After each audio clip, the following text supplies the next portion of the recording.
Hello, I'm Nigel Warner. I was involved in ILGA activism almost from the very beginning, 1978, and I continued volunteering in one way or another, first with ILGA World and then with ILGA Europe up to 2018. Over the last few years, I've been working on a project to record the history of ILGA and of its lesbian sister organisation, the International Lesbian Information Service, up to the mid-1990s. The result is a collection of around 2,000 photos and many documents that I have published on the Flickr photographic website. This period of LGBT history was of course incredibly exciting. 1969 had seen the Stonewall riots and the development of the concept of gay liberation. We are so used to the idea of taking pride in oneself as an LGBT person and of the necessity of coming out that it is now difficult to understand just how revolutionary this was. Its widespread adoption in the decades after Stonewall ensured that a movement that had been confined to a few brave individuals in a limited number of countries grew into a mass movement that was to transform the lives of millions of people around the world. When ILGA, the first post-Stonewall international lesbian and gay organisation, was founded in 1978, the gay liberation spirit was still very fresh. It was extremely exciting in those first international contacts to find activists from around the world sharing the same philosophy regardless of culture or continent. That was important. We had so many differences and meetings were often fractious, but we were all working to the same basic principles and objectives. That provided a unifying force that helped us stay together. So how did the idea for the project come about?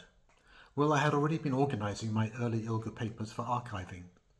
Then I found my ILGA photos.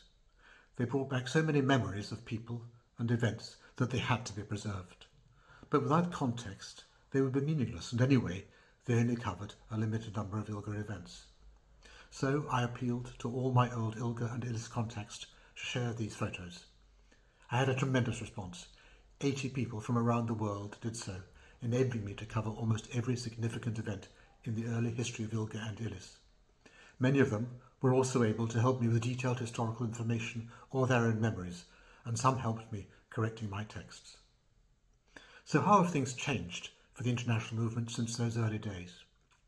First, we were complete outsiders. Only in one or two countries were the authorities supportive, and when it came to international institutions, they just didn't want to know us.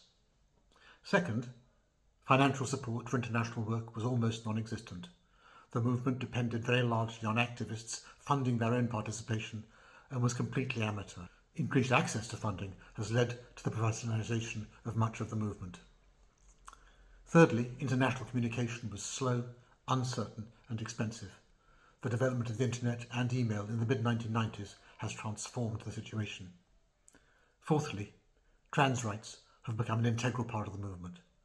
And finally, the movement has grown enormously, as evidenced by ILGA's membership, 2,000 now, spread across 170 countries, compared to around 400 in 1994, spread across perhaps 50 countries.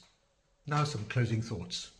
The ILGA and ILIS collection, as I have called it, is very extensive and difficult to make sense of, with 60 albums of photos, numerous texts in the description panels below individual photos, and links to several documents giving more insight into the history.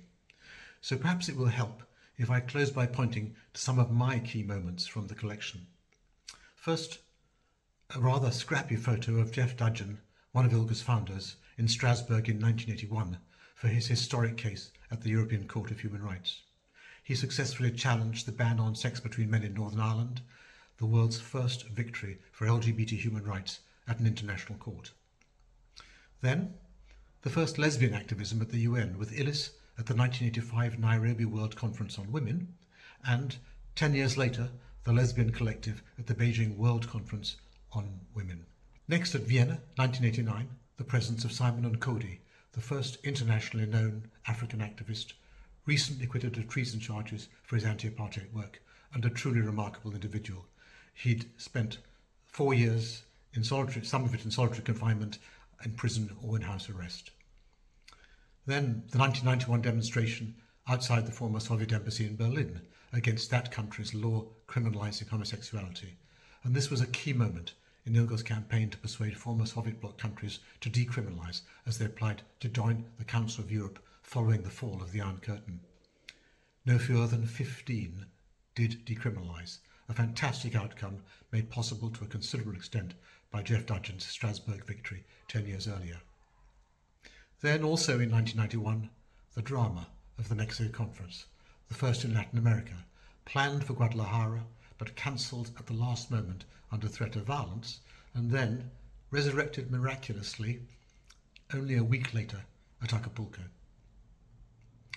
A year later, we had the horror of the 1992 Paris Conference as the news came through of the murder of 5 HIV/AIDS activists in Mexico, and made worse by the brutal response by the French riot police to ILGA's peaceful demonstration outside the Mexican embassy.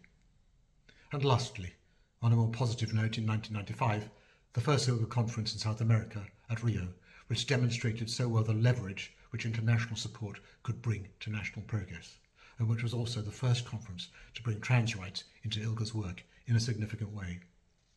Well, thank you for listening. I hope you will enjoy the collection and find inspiration for the immense amount of campaigning that is still needed around the world.